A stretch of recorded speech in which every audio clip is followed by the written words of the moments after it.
আর বলো কালকে কিভাবে কাটালে? তো শ্রাবণ মাসের ১ম সোমবার ছিল। আশা করছি সবাই মানে মোটামুটি কম বেশি জল ঢেলেছো, বাবার পুজো করেছো। তো আমিও করেছিলাম। সকালবেলা তো উঠেই ১ম এ দেখতেই পেলে ওদিকে ডালিয়াটা বসিয়ে দিয়েছিলাম। ডালিয়া আর মুগের ডাল দিয়ে বসিয়ে দিয়েছিলাম। তো ওটা হোক ততক্ষণ। তো এদিকে আমি স্নান-টান সেরে চলে এসেছি। একদম পুজো করার জন্য রেডি হয়ে গেছি। মানে ১ম সোমবার বলে কথা, মনে তো একটা আনন্দ কাজ হয়। তো এখানে সব কিছুটা রেডি করে নিচ্ছি। দুধের মধ্যে সব কিছু দিয়ে দিলাম, ঘি, মধু, দই, শর্করা সব কিছু দিয়ে তো এটা রেডি করছি। তার আগে বাবাকে একবার চন্দন মাখিয়ে স্নান করিয়ে নিয়েছিলাম। তো তোমরা কে কীভাবে করো আমায় কিন্তু কমেন্ট করে জানাবে। তো আমার যদি এর মধ্যে কিছু ভুল হয়ে থাকে সেটাও তোমরা জানিও।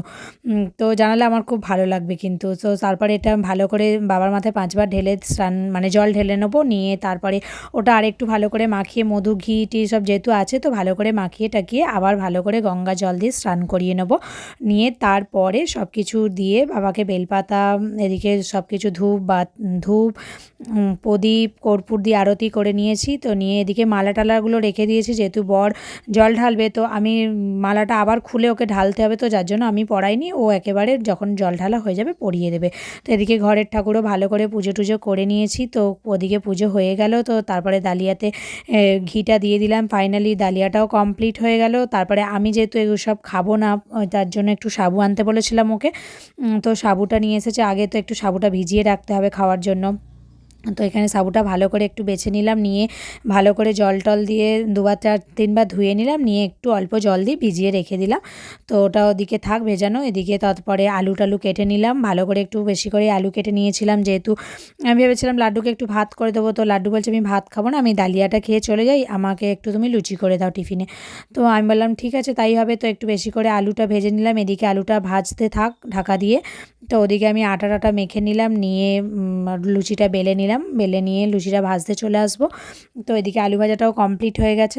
আর কি বলো তো, সব বাচ্চাদেরই কিন্তু মনে হয় যে পুজো হচ্ছে মানে ঘরে আজকে লুচি হবে বা ভালো কিছু রান্না হবে। আমাদেরও ছোটোবেলায় এটা হতো যে পুজো হচ্ছে মানে লুচি পরোটা হবে। আমাদের যদিও গ্রামের দিকে একটু লুচি বা পরোটাটাও হয় অনুষ্ঠানের সময়, মানে ছোটোখাটো কোনো পুজোতে। তো আমি লাড্ডুরও ওইটাই ইচ্ছা হয়েছে যে ঘরে আমাদের পুজো হচ্ছে, তো তাহলে একটু তুমি লুচি করো। আমি বললাম ঠিক আছে চল, আমরা তো এমনিতে ময়দা খাই না, আটারই লুচি করব।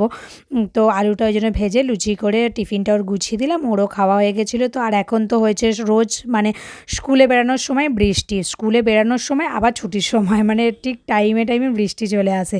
তো ওই জন্য বৃষ্টি এসে গেছে, তো ওকে রেনকোট পরিয়ে নিয়ে বেরিয়ে পড়লাম দুজনে মিলে, আমি ছাতা আর ও রেনকোট পরে। তো ওকে স্কুলে ছেড়ে দিলাম, দিয়ে আমি চলে গেছিলাম পড়াতে। তো পড়িয়ে চলে এলাম বাড়িতে। বরও ফিরে গেছিলো। তো বর দেখলাম স্নান টান হয়ে গেছে। তো ও এদিকে পুজোটাও মানে শুরু করে দিয়েছে। সব কিছুভাবে ও স্নান টান করিয়ে পুজো টুজো করে নিল, নিয়ে এদিকে ওকে খেতে দিয়ে দিলাম। ও ডালিয়া আর আলু ভাজা খেলো। তো এদিকে আমিও সাবুটা খাওয়ার জন্য সব কিছু রেডি করছি। একটা কলা দিলাম আর একটা সন্দেশ দিয়েছিলাম, আর ওই ২-৩ চামচ মতো মিষ্টি দই দিয়েছিলাম, ব্যাস আর কিছু দিইনি। ওটাই বেশ খেতে ভালো লাগছিলো। আরও অনেক কিছু দেয় কিন্তু বেশি কিছু দিলে আমার আবার ভালো লাগে না। তো ওই জন্য সবটা যদি না খেতে পারি তো একটু বাটিতে তুলে রাখলাম, সবটা শুধু শুধু এঁটো করবো কেন। তো ওকে বললাম তুমি একটু খাবে। ও খুব একটা পছন্দ করে না সাবু মাখা খেতে, তো ও ২ চামচ খেয়েছিল। তো তারপরে খাওয়া দাওয়া করে একটু রেস্ট নিয়েছিলাম। বিকেলে একটা পেয়ারা খেয়েছিলাম, খেয়ে একদম সন্ধেবেলা ছেলেকে ওর স্কুল থেকে নিয়ে চলে এসেছিলো, আমাকে আর যেতে হয়নি। তো ওদেরকে লিকার করলাম আর একটু লেচি রেখে দিয়েছিলাম কটা, তো লুচি করে দিলাম। ওরা লুচি চা খেলো, আমি লিকার শুধু খেলাম, খেয়ে বেরিয়ে পড়েছিলাম। আগের দিন দেখলে তো মিক্সির জারের ব্লেডটা ভেঙে গেছিলো। তো মিক্সি ছাড়া তো বুঝতেই পারছো কতটা অসুবিধা হয়ে যাবে, রান্নাতে তো প্রচণ্ড অসুবিধা হয়ে যাবে। তো ওটা তো সারাতে আগে হবে, তো ওটা সারিয়ে নিলাম। নিয়ে আমার সবুজ চুড়ি পরা হয়নি, শ্রাবণ মাস পড়ে গেছে, প্রত্যেক বছর সবুজ চুড়ি পরি। তো এবছর শ্রাবণ মাস পড়ে কটা দিন হয়ে গেছে, সময়ের জন্য যেতেই পারছিলাম না দোকানে। তো আমি বললাম তাহলে বেরিয়েছি যখন চলো সবুজ চুড়িটাও কিনে নিই। তো গিয়ে তো দেখি কি ভিড়, আমি তো ভেবেছিলাম ভিড় মানে যেহেতু পড়ে গেছে শ্রাবণ মাস কদিন হয়ে গেল, সবার নিশ্চয়ই পড়া হয়ে গেছে, আমার মতো কি আর কারোর বাকি আছে। তো গিয়ে দেখলাম না, আমার মতো অনেকেরই বাকি আছে, সবাই পড়ছে। আবার ১ম সোমবার, তো ভিড়টা অনেকটাই ছিল। তো আমি ওখান থেকে এই যে এই চুড়িগুলো পছন্দ করছিলাম। কেমন হয়েছে তোমরা কিন্তু কমেন্ট করে জানাবে। আর হচ্ছে তোমার চুড়ি টুড়ি পরে এবার তারপরে সোজা চলে এসেছিলাম বাড়িতে। তো রাত্তিরে আমি খেয়েছিলাম শুধু রসগোল্লা খেয়েছিলাম, যেহেতু আর তো কিছু খাবো না, তো যার জন্য রসগোল্লা খেয়েছিলাম আর ওরা রুটি তরকারি খেয়েছিল। আর রাস্তাতে ছোটো ছোটো যে শিব মন্দিরগুলো থাকে কি সুন্দর করে সাজিয়েছে, মানে এই গোটা শ্রাবণ মাসটাই এরকম থাকবে, প্রত্যেক সোমবারেই ওগুলো সাজানো থাকে, দেখতেও খুব সুন্দর লাগছিল। অনেক জায়গায় পুজো হচ্ছে, প্রসাদ দিচ্ছে, লুচি টুচি সব প্রসাদ দিচ্ছে। তো এইভাবেই কাটালাম শ্রাবণ মাসের সোমবারটা। তোমরা কে কীভাবে কাটালে আমায় কিন্তু কমেন্ট করে জানাবে।